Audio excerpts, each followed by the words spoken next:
Mana Zafarobod shaharchamizdagi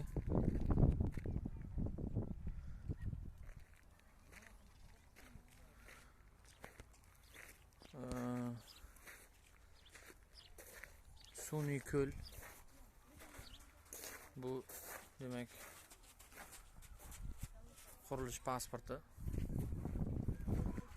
Kechirasizlar, menga mana shu so'zni ma'nosini tushuntirib beraverasizlarmi? Tarjimasi nima bo'ladi mana shu?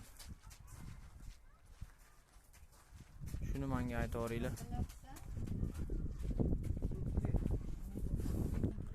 Shu so'zni kim yozgan bo'lsa shunga like. 1000 ta like shu. Kim yozgan bo'lsa shuni. Gap yo'q. Savollar yo'q bunga. Savollar yo'q umuman. O'zbekiston tengdir O'zbekistonga.